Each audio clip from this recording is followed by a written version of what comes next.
Muy bien, buenos días todos otra vez. Hoy estamos iniciando el libro de Amós. Hoy es el día 20 de agosto de 2024. Y estamos iniciando este nuevo paseo, este nuevo viaje por el libro de Amós.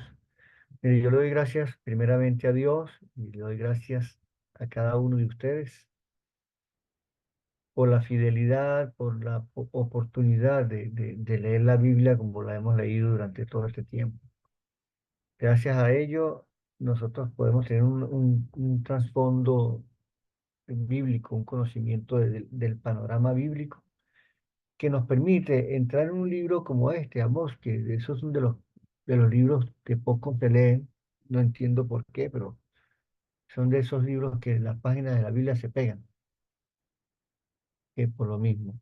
Y entonces uno se introduce en estos libros y gracias al trasfondo que hemos adquirido mediante la lectura de la Biblia durante todo este tiempo, cuando leímos los reyes, las crónicas, podemos, digamos, entrar de una vez en contexto de una manera más favorable, ¿no?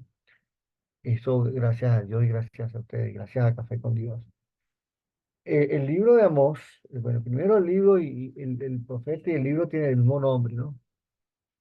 Y ya vamos a hablar un poquito de quién es Amós, ¿no? Porque Amós era simplemente un pastor, ya lo vamos a leer en el capítulo 1. Y el libro, el nombre significa portador de una carga, que trae una carga. Algunos piensan que es para indicarnos que Dios carga con nosotros, igualito, ¿no? Este, pero lo interesante de este libro es que Amós, él vivía en la parte sur, estaba donde habían concentrado Judá y Benjamín, pero su ministerio y su mensaje era hacia el norte. Él era simplemente un campesino, ¿sí?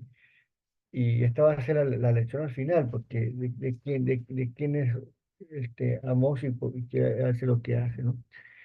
Entonces él desde el sur fue a Betel, que estaba al norte, para anunciar la palabra de Dios al pueblo.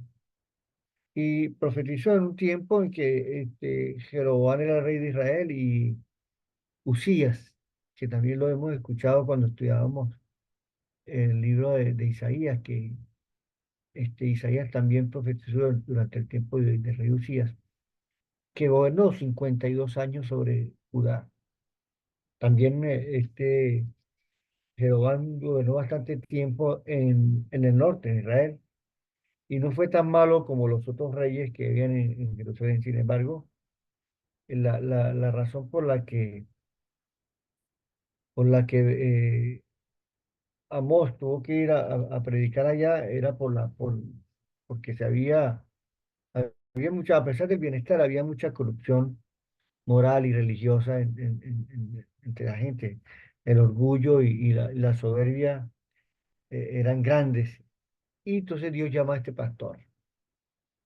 Y ser pastor era una posición, era una ocupación devaluada. Nadie apreciaba mucho. Pero Dios convirtió a este pastor en un portavoz divino. Los pastores, ahora hablando de pastores como guías de personas, también es una profesión devaluada hoy día. Aquí en Venezuela no se aprecia eso. No sé en otros países, pero aquí muy poco se aprecia esa profesión. Y de esto vamos a hablar un poquito más tarde después. Entonces, Dios no se preocupa de ese oficio, y Dios le encarga entonces una tarea muy buena. Dios lo es exaltado para manifestar su gracia entonces allí.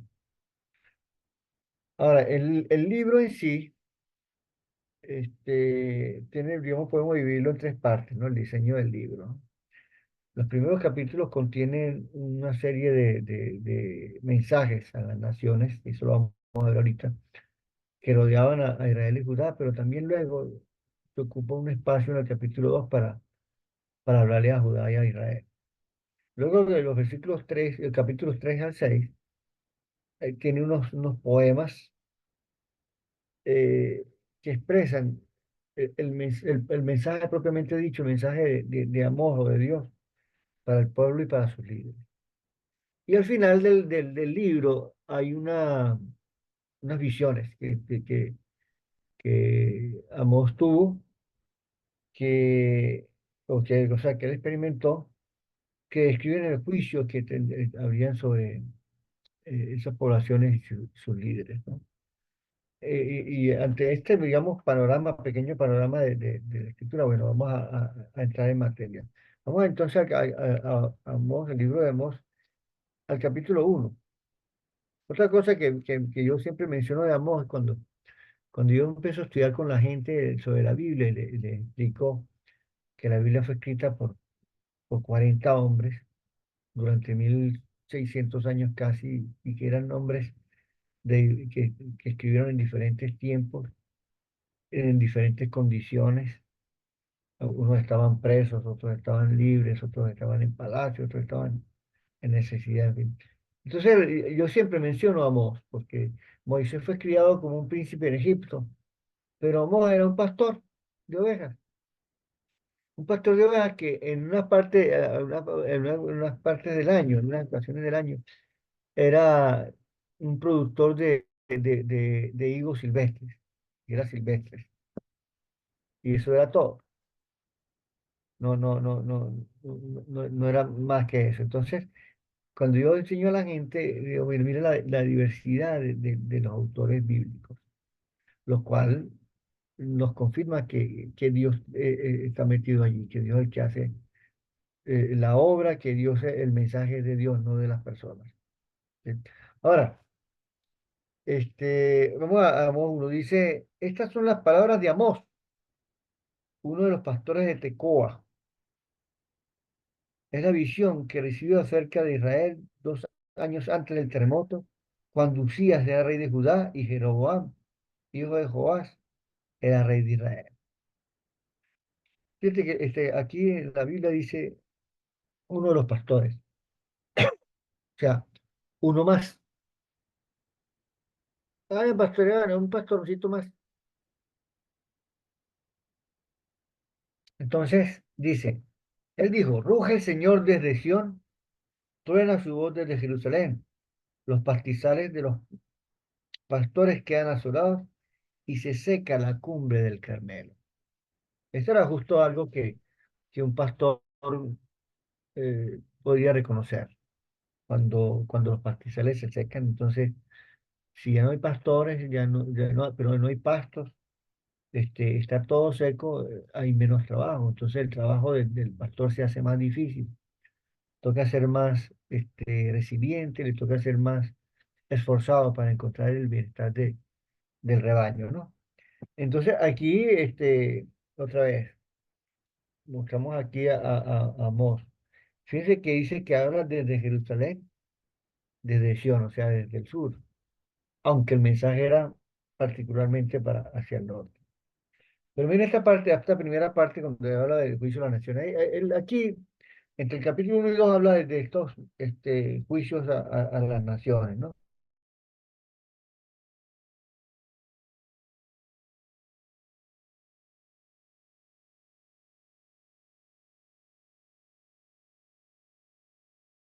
Luego habla de Gaza. Los de Tiro eran los de Edom, y finalmente los amonitas, ¿no? Pero fíjense como dice en el versículo 3, dice, por tres pecados de Damasco y por el cuarto, no anularé su castigo. Entonces dice, bueno, la gente dice, ¿cuáles serían los tres primeros pecados? Porque es lo mismo que le dice luego en el versículo 6 a los de Gaza, por tres pecados de Gaza y por el cuarto no anularé su castigo. Luego en el versículo 9 dice, por tres pecados de Tiro y por el cuarto no anularé su castigo. Y luego en el versículo 11 dice, por tres pecados de dos y por el cuarto no anularé su castigo. Y luego en el versículo 13. por tres pecados de amor y por el cuarto no anularé su castigo. La misma cosa. Oye, entonces, ¿cuáles serían los tres pecados? Entonces, la gente se pone a decir, bueno, el primer pecado, el segundo pecado, tercer pecado. Ah, pero el cuarto pecado. Entonces, y la trata de comparar. No, esto es una expresión que lo que quiere decir es los habitantes de Damasco y de Tiro y de Gaza y de Edom y de Amón han pecado una y otra vez. Esta gente no hace sino pecar. Y por eso yo no puedo anular el castigo. Por eso yo no voy a dejar de ejecutar mi juicio sobre ellos. Primero dice sobre Damasco. Dice, ¿por qué? Versículo 3 al final dice, porque trillaron a Galaad con trillos de hierro. Fíjense que aquí esta expresión refiere a una cuestión dura, que por haber tratado con dureza al pueblo, y no permitiré que queden sin castigo. Esto se lo dice a todos, como dije, versículo 3 en el 6 en el 9 el 11 y en el 13 en todo eso. Y fíjense como dice cuál va a ser el castigo. Por eso enviaré el fuego sobre el palacio y consumirá fortalezas. Romperé el cerrojo de su puerta en Damasco, dice el 5, y destruiré al rey que está en el valle de Abén, y al que empuña el cetro de Betén, o sea, el rey. El pueblo de Aram será desterrado de aquí. Habla de otras comunidades sirias ahí también. Nada, fuego sobre ellos. Porque trataron a mi pueblo como con trillo de hierro. Durísimo. Luego habla de los filisteos, versículo 6.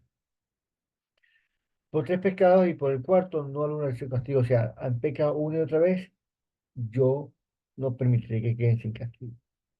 ¿Por qué? Tomaron cautivos poblaciones enteras y las vendieron a Edom. O sea, tomaron mi pueblo y dejaron que mi pueblo sea esclavo en otra parte. Dejaron que mi pueblo se fuera de esclavo a su lugar. Y esa gente que lo esclavizó eran como parientes, porque Edom eran los descendientes de Saúl. Y Saúl era el hermano de Jacob, de Israel.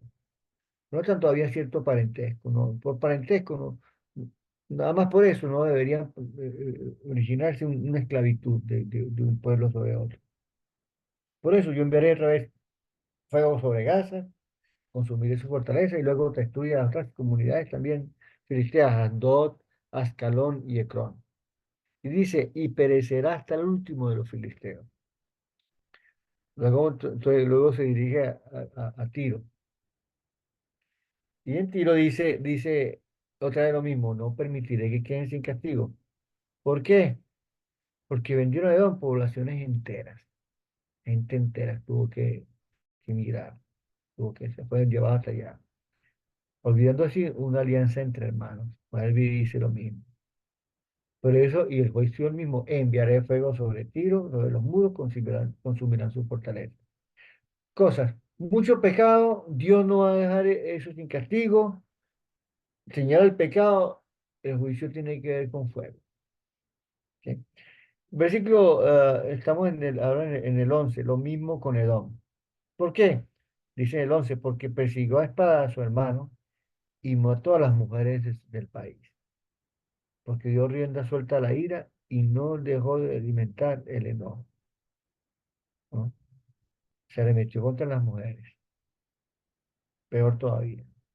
Por eso enviaré fuego sobre este mal, consumirá su fortaleza. Versículo 13 lo mismo, mucho pecado, no voy a anular su castigo. Esto más horrible, dice, porque abrieron el vientre de las mujeres embarazadas de Galaad a fin de extender su frontera. Mira la indolencia hasta que llegó este pueblo. Por eso yo prenderé fuego a los muros de Rabá.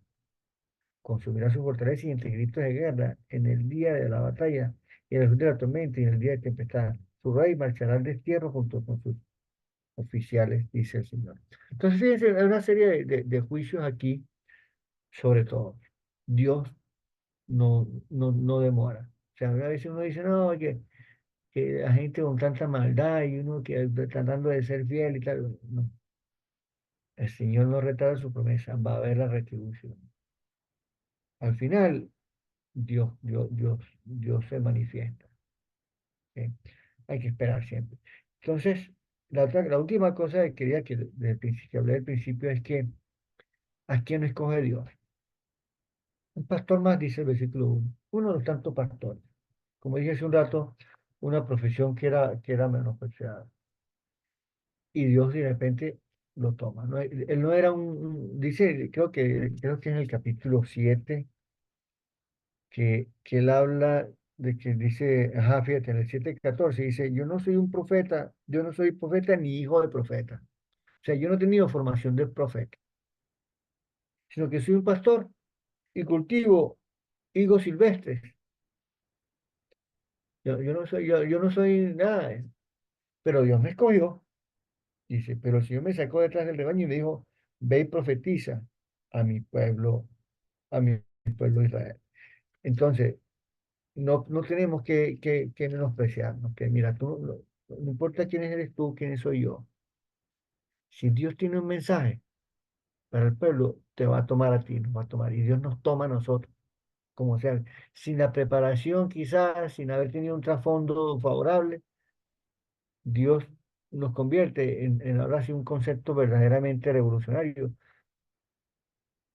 para dar un mensaje. O sea, nosotros podemos ser un portavoz importante, revolucionario, siempre y cuando querramos dejarnos utilizar por Dios. Entonces, la exhortación aquí al final, el juicio de Dios es verdadero, es firme, pero sus promesas y la manera en que Dios nos usa también es firme, es buena.